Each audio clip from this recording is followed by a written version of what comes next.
ब्रह्म ओम विद्यादायिनी माँ शारदा वीरप्रसविनी माँ भारत माता। आशा करे आपण माने समस्ते भलरे थिबे। वर्तमान सांप्रतिक परिस्थिति जो आपण माने घरे रुहंतु, सुरक्षित रुहंतु, सैनिटाइजिंग प्रॉपर्ली व्यवहार करंतु। आज आम सप्तम श्रेणी पदार्थ विषयटी को काली आम किछि अंश पढ़ी। आज तार अन्य अंश गुड़िक देखिबा। तो आज आम एठारे 8टी प्रश्न को आलोचना करिबा। तो प्रथम प्रश्न रोज परमाणु क्या कह जाए। मु अनुरोध करी शिशु भाई भौणी मैंने समस्ते खाता पेन नहीं कि बसवे एवं मु प्रश्न सहित उत्तर भी कहबी। आपण तांको लिखिबे एवं मन रखिबे। जदि किछि न बुझी पारे ताले कमेंट सेक्शन रे जाइकिना प्रश्न पचारिबे। मु तार यथासंभव उत्तर देबा चेष्टा करी। प्रथम प्रश्न होउजी परमाणु क्या कह जाए। द्वितीय प्रश्न अणु क्या कह जाए।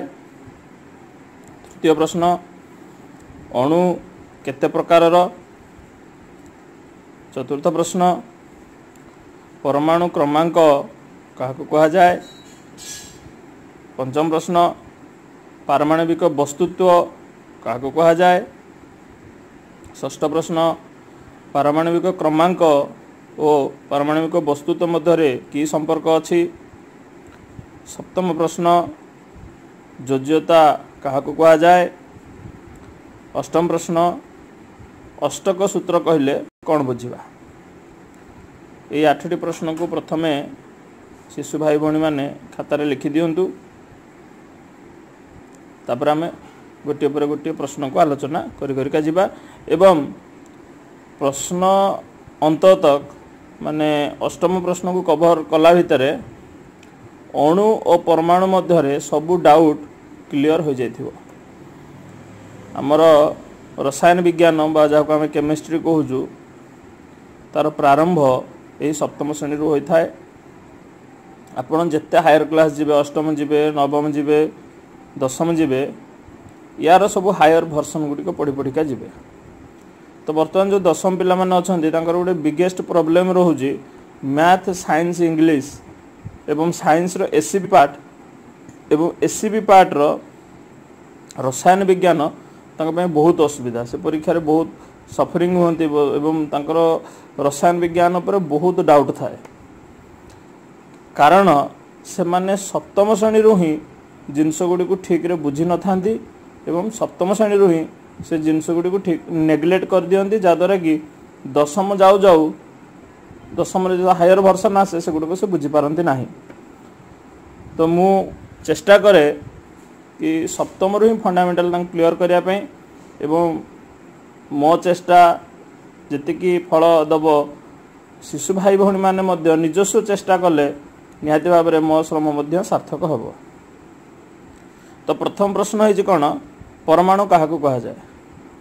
यार डेफिनेशन हूँ मौलिक पदार्थर क्षुद्रतम कणिका जहाँ मध्य मौलिकर रासायनिक एवं भौतिक धर्म गुड़िक निहित थाए ताकू परमाणु कह जाए। पूरा लेखि पूरा मु जहाँ कहली सेटा ही डेफिनेशन आपको लिखि दिंतु। जदि लिखार असुविधा हो वीडियो को मझे मझे पॉज करिका आप लिखतु। परमाणु क्या कह जाए। मौलिकर सर्व क्षुद्रतम कणिका जो कि मौलिकर समस्त गुण धर्म निहित थाए ताकू परमाणु कह जाए। तो परमाणु द्वारा आम लुहार परमाणु नवा। तो लुहार परमाणुर जहाँ भी रासायनिक धर्म एवं भौतिक धर्म थिबो से परमाणु भितर रहिबा दरकार। कारण परमाणु को भांगिले 3टी अवपरमाणु कणिका मिले इलेक्ट्रॉन, प्रोटॉन, न्यूट्रॉन। किंतु इलेक्ट्रॉन, प्रोटॉन, न्यूट्रॉन भितर लुहार कौन सी धर्म न थाए। इलेक्ट्रॉन से तार विशेष धर्म, प्रोटॉन रो विशेष धर्म, न्यूट्रॉन रो विशेष धर्म थाए। किंतु लुहार धर्मटा केवल लुहार परमाणु पर्यंत ही जीव। तो मुझे कहबी परमाणुर पिला माने सेटा भूल करती। पिला माने कहती परमाणुर सर्व क्षुद्रतम मौलिक पदार्थर सर्व क्षुद्रतम कणिका को परमाणु कह जाए। किंतु सर्व क्षुद्रतम कणिका को परमाणु कह जाएनी। सर्वक्षुद्रतम कणिका कहले इलेक्ट्रॉन प्रोटॉन न्यूट्रॉन भी बुझाए आ इलेक्ट्रॉन प्रोटॉन न्यूट्रॉन को परमाणु कहजिबनी एमती हम कह पड़ो कि मौलिक पदार्थर सर्वक्षुद्रतम कणिका जो कि मौलिकर भौतिक एवं रासायनिक धर्म निहित थाए ताको परमाणु कह जाए। आपण प्रथम प्रश्न बुझिले यार एग्जांपल देबे Fe आयरन Al एल्युमिनियम ये दुटा हूँ मेटालिक पर परमाणु नॉन मेटालिक रे सल्फर S एवं कार्बन C। ए देखिए अणु क्या कह जाए अणु हूँ यौगिकर सर्वक्षुद्रतम कणिका जो कि यौगिकर रासायनिक एवं भौतिक धर्म निहित थाए। यौगिकर सर्वक्षुद्रतम कणिका जो कि यौगिकर रासायनिक एवं भौतिक धर्म निहित थाए। एटा गोटे डेफिनेशन हो पार। तर आउ गोटे मध्य डेफिनेशन अच्छी परमाणु गुड़िक रासायनिक प्रक्रिया रे एक परमाणु गुड़िक रासायनिक प्रक्रिया रे एक अनुपात रे संगठित होई यौगिक गठन करती जेपरि कि H2O यार अनुपात होची 2:1 एवं CO2 यार अनुपात होची 1:2 यह भी लिखि पारिया। एटा सेकंड डेफिनेशन। फर्स्ट डेफिनेशन कौन यौगिकर क्षुद्रतम कणिका जो कि यौगिकर गुण धर्म समाहित थी दीटा जगह डेफिनेशन ठीक अच्छी। सेकेंड डेफिनेशन जोड़ा मुझे कहली से हायर क्लास होची कि परमाणु गुड़िक एक निर्दिष्ट अनुपात रे रासायनिक प्रक्रिया द्वारा संगठित होई अणु गठन करती सेटा अष्टम नवम श्रेणी प्रযোज्य हम।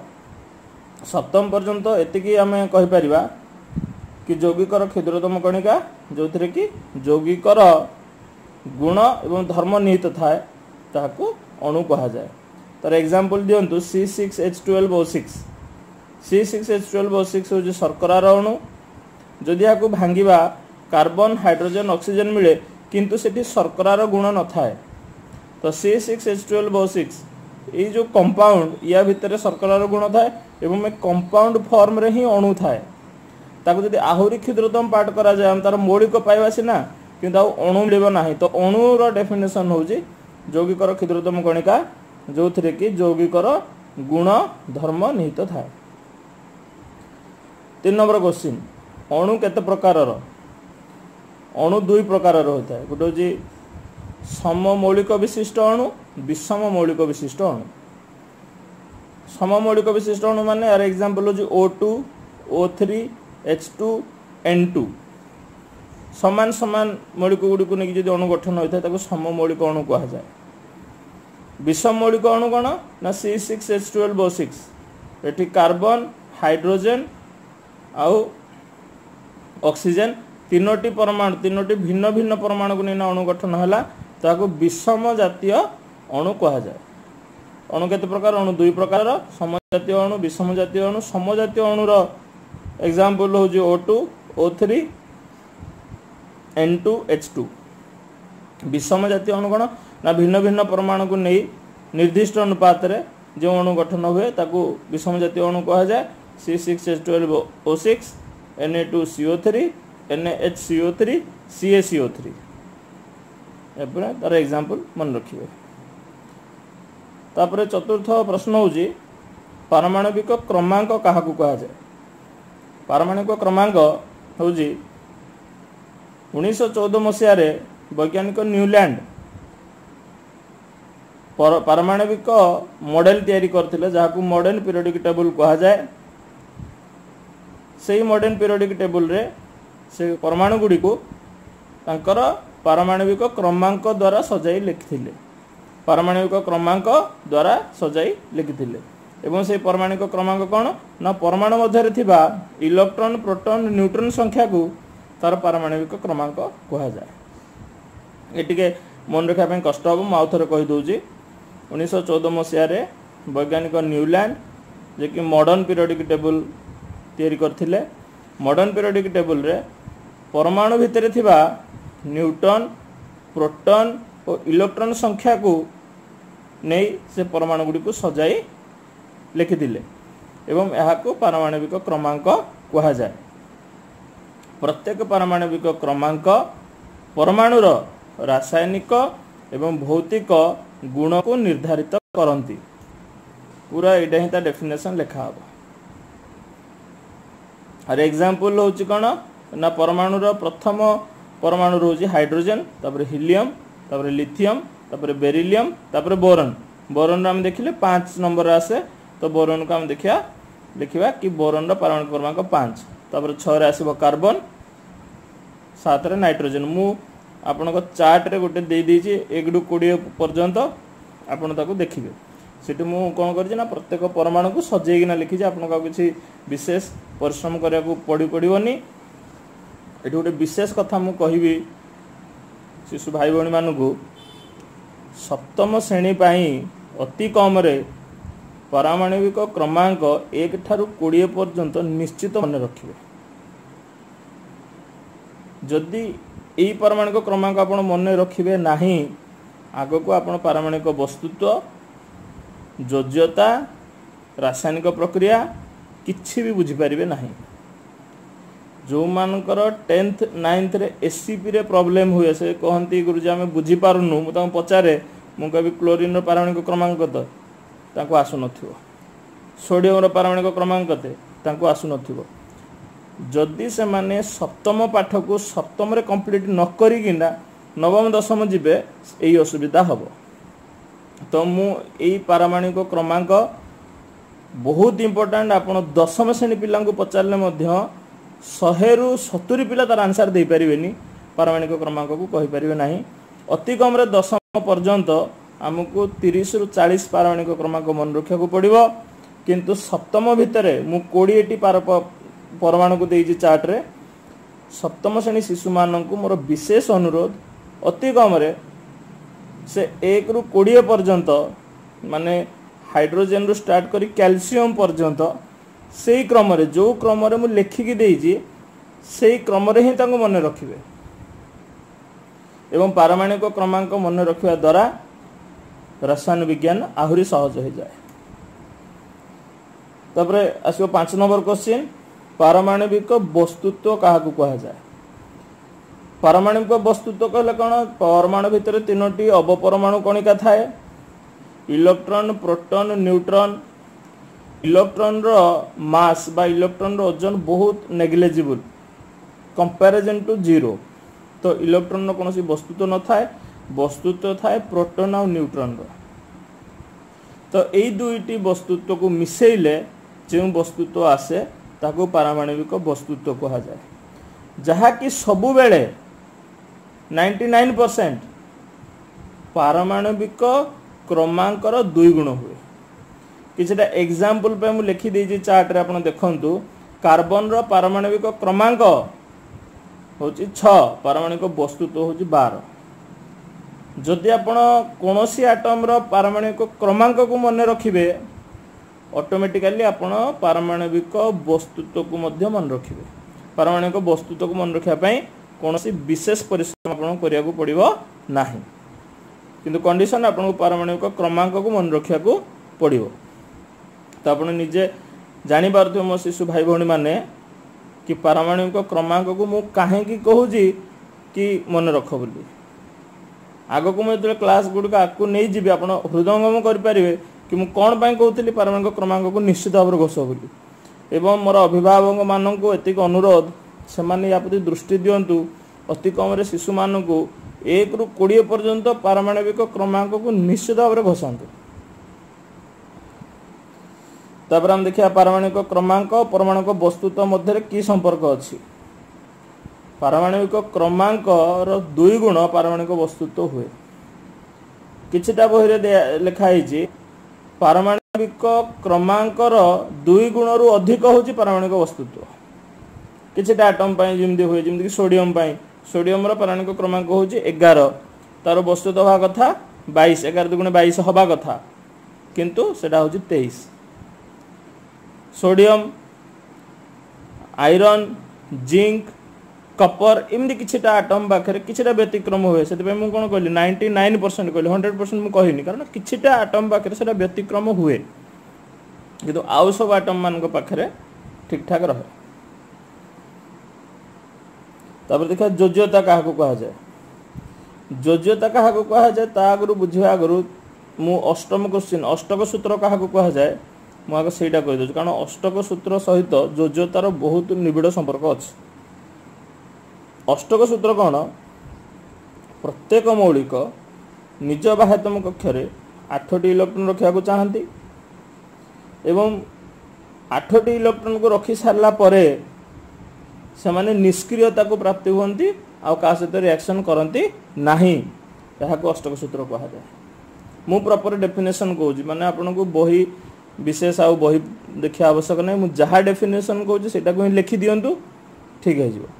माउ थरे कहूँ प्रत्येक परमाणु निज बाह्यतम कक्ष 8टी इलेक्ट्रॉन रखा चाहती 8टी इलेक्ट्रॉन रखी सारा पर से निष्क्रियता को प्राप्ति होती से का सहित रिएक्शन करती नहीं रासायनिक प्रतिक्रिया करती नहीं यहाँ को अष्टक सूत्र कह जाए। एवं आसवा सप्तम क्वेश्चन को सप्तम क्वेश्चन योज्यता क्या कह जाए योज्यता क्या कह जाए ना अष्टक सूत्र को प्रतिपादन करने पाई देखो मुझे कौन कही मुझे कहली सप्तम क्वेश्चन लिंक अच्छे अष्टम क्वेश्चन सहित से लगी मु अष्टम 8 नंबर क्वेश्चन को आग डिस्कसन कली तापर जाकि 7 नंबर क्वेश्चन डिस्कसन कली। योज्यता क्या कह जाए डेफिनेशन लिखंतु अष्टक सूत्र को प्रतिपादन करने पाई प्रत्येक इलेक्ट्रॉन जेतिकी संख्यक प्रत्येक मौलिक जेतिकी संख्यक इलेक्ट्रॉन दान करती किंबा इलेक्ट्रॉन ग्रहण करती ताहाको तार योज्यता कह जाए। मु आउ थरे कहूँ अष्टक सूत्र को प्रतिपादन करने पाई प्रत्येक मौलिक जेतिकी संख्यक इलेक्ट्रॉन ग्रहण करती किंबा जेतिकी संख्यक इलेक्ट्रॉन दान करती ताहाको योज्यता कह जाए। जमीक मु लिखी एग्जाम्पल रे कार्बन रो योज्यता हूँ -4 जो मु -4 लगेबी आपन जापर माइनस अर्थ कौन ना से इलेक्ट्रॉन ग्रहण कर negative charge always signal excess amount of electron जो मु माइनस चार्ज देवी आप जापर से इलेक्ट्रॉन ग्रहण कर जो मु प्लस चार्ज देवी से इलेक्ट्रॉन त्याग कर जमीक सोडियम रोचे +1 मैग्नेशियम रोचे +2 एल्युमिनियम रोचे +3 सेमती कार्बन रो -4 नाइट्रोजन रो -3 ऑक्सीजन रो -2 एवं फ्लोरीन रो -1 योज्यता होता है। कारण अष्टक सूत्र को प्रतिपादन करने मु यार गोटे चार्ट देवी आगामी क्लास रे।